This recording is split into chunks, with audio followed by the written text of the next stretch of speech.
नमस्कार. मी मेनका वाघ. पुस्तक श्यामची आई. लेखक साने गुरुजी. रात्र 11वी. भूतदया. राम, तो दिवा बाजूला कर. माझ्या डोळ्यांवर उजेड नको. श्याम म्हणाला. आज बाहेर जरा पाऊस पडत होता. गार वारा वाहत होता म्हणून मंडळी आतच बसली होती. रोज आकाशाच्या खालीच प्रार्थना व हे कथाप्रवचन होई. श्यामला दिव्याचा त्रास होत असे. राम दिवा बाजूला करू लागला. परंतु भिका कसा ऐकतो. इथे दिवा असला म्हणजे तुझ्या तोंडावरचे हावभाव आम्हाला दिसतात. कानांनी ऐकतो व डोळ्यांनी बघतो. तुझ्या शब्दांचा परिणाम होतो. त्याचप्रमाणे तुमच्या तोंडावरच्या आविर्भावाचाही होतो.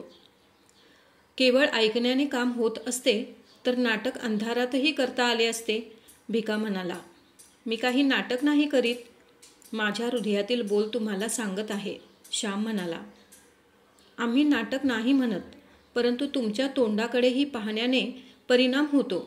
रामतीर्थ जपानीत बोलत, ते इंग्रजीत बोलत, परंतु इंग्रजी न जाणणारेही जपानी लोक व्याख्यान ऐकावयास जात. रामतीर्थांच्या तोंडावरचे हावभाव जणू त्यांना सर्व समजावून देत. नामदेव म्हणाला. बरे, असू दे दिवा. तुम्हाला ज्यात आनंद त्यातच मला, असे म्हणून श्यामने गोष्टीस सुरुवात केली.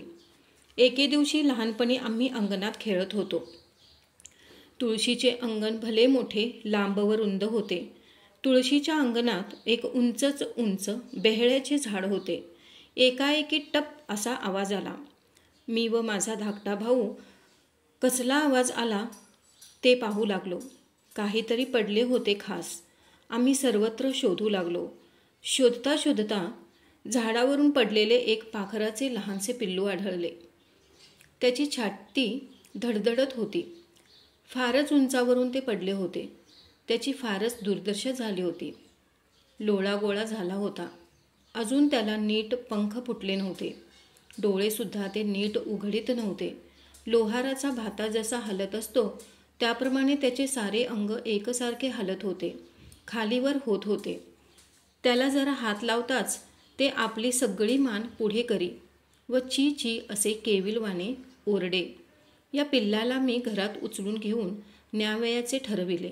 त्याला एका फडक्यात घेऊन आम्ही घरात गेलो. मी व माझा लहान भाऊ दोघे होतो. मी कापूस घालून त्यावर त्या पिल्लास ठेविले. आम्हीही लहान होतो. आम्ही तरी काय करणार. बालबुद्धीला जे जे सुचेल ते करू लागलो. त्या पिलाला दानापाणी देऊ लागलो.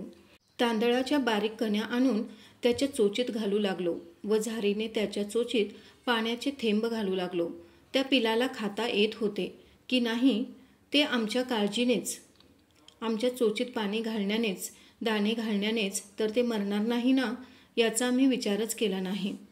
या जगात नुसते प्रेम, केवळ दया असून भागत नाही. जीवन सुंदर व यशस्वी करण्यास 3 गुणांची जरुरी असते. पहिली गोष्ट म्हणजे प्रेम पाहिजे, दुसरी गोष्ट म्हणजे ज्ञान आणि तिसरी गोष्ट म्हणजे शक्ती.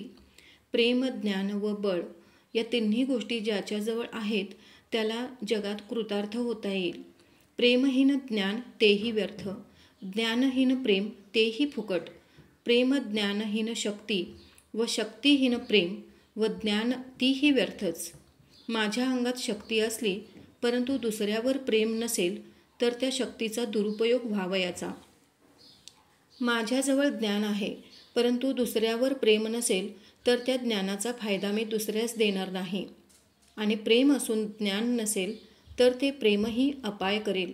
एखाद्या आईचे मुलावर प्रेम आहे, परंतु त्या मुलाची आजारपणात कशी शुश्रूषा करावी याचे ज्ञान जर तिला नसेल तर त्या आंधळ्या प्रेमाने जे खावयास देऊ नये तेही ती देईल आणि तिच्या प्रेमानेच बाळ मरून जाईल. समजा आईजवळ प्रेम आहे, ज्ञानही आहे, परंतु ती जर स्वतः अशक्त व पंगू असेल तरीही तिच्या प्रेमाचा व ज्ञानाचा फायदा मिळणार नाही. प्रेम, ज्ञान व शक्ती यांचा विकास जीवनात हवा. प्रेम म्हणजे हृदयाचा विकास, ज्ञान म्हणजे बुद्धीचा विकास व शक्ती म्हणजे शरीराचा विकास. शरीर, मन व बुद्धी या तिन्हींची वाढ जीवनात हवी. आम्ही त्या पिलांवर प्रेम करीत होतो. परंतु आम्हाला ज्ञान नव्हते. त्याच्या चोचीत पीठ, कण्या, नाना पदार्थ भरले व सारखे पाणी ओतले. गरीब बिचारे, आमच्या अडाणी प्रेमानेच ते बेजार होत होते. त्याने शेवटी मान टाकली. मी त्याला म्हटले, आम्ही तुला पिंजऱ्यात कोंडून नाही हो ठेवणार. तू बरा हो व आपल्या आईकडे उडून जा. आम्ही दुष्ट नाही हो. तुझ्या आईसाठी तर नको रे मरू. ती केविलवाणी ओरडत असेल, घिरट्या घालीत असेल. आमच्या बोलण्याकडे त्या पिलाचे लक्ष नव्हते. मी आई म्हटले, आई, पिल्लू बघ ग कसे करते आहे. अगदी मान वर करीत नाही. त्याला काय खावयास देऊ. आई बाहेर आली. तिने पिलाला प्रेमळपणे हातात घेतले व म्हणाली, श्याम, हे जगणार नाही.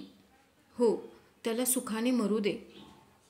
त्याला एकसारखे हात लावू नका. त्याला वेदना होतात. फारच उंचावरून पडले, गरीब बिचारे. असे म्हणून आईने ते पिल्लू खाली कापसावर ठेविले व ती घरात कामकाज करावयास निघून गेली. आम्ही त्या पिलाकडे पाहत होतो. शेवटी चोच वासून ते मरून पडले होते.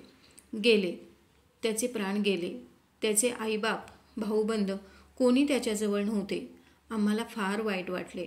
त्याला नीट पुरावयाचे असे आम्ही ठरविले. आईला जाऊन विचारले, आई, या पिलाला आम्ही कोठे पुरू. चांगलीशी जागा सांग. आई म्हणाली, त्या शेवंतीजवळ किंवा त्या मोगऱ्याजवळ पुरा. शेवंतीच्या झाडाला सुंदर फुले येतील. मोगऱ्याची फुले अधिकच तजेलदार दिसतील. कारण तुम्ही त्या पिलाला प्रेम दिले आहे.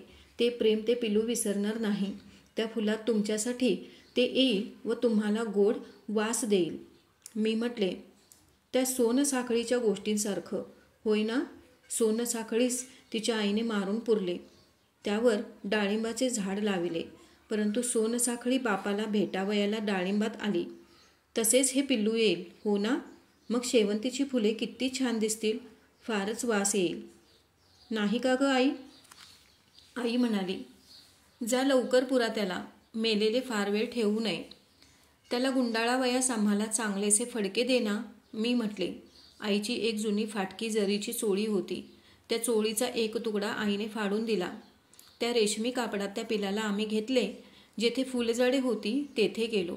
शेवंती व मोगरे त्यांच्यामध्ये त्यांच्यासाठी खळगी खणू लागलो. आमच्या डोळ्यातून पाणी गळत होते. अश्रूंनी जमीन पवित्र होत होती. खळगी खणली. त्या खळगीत फुले घातली. त्या फुलांवर त्या पिलाचा देह त्या वस्त्रात गुंडाळून ठेविला. परंतु त्यावर माती ढकलवेना.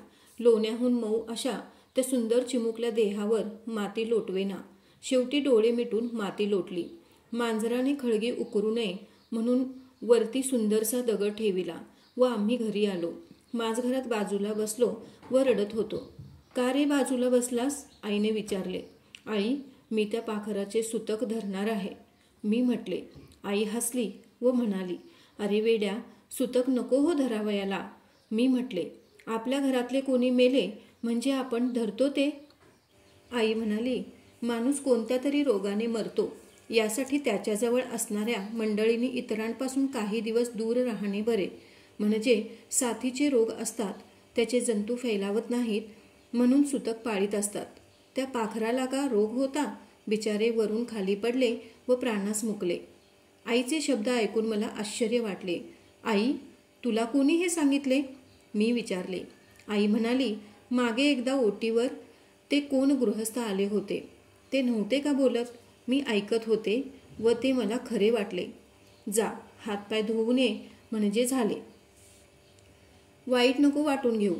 तुम्ही त्याला प्रेम दिलेत, चांगले केलेत. देवही तुमच्यावर प्रेम करील. तुम्ही कधी आजारी पडलात व तुमची आई जवळ नसली तरी दुसऱ्या मित्रास उभे करील.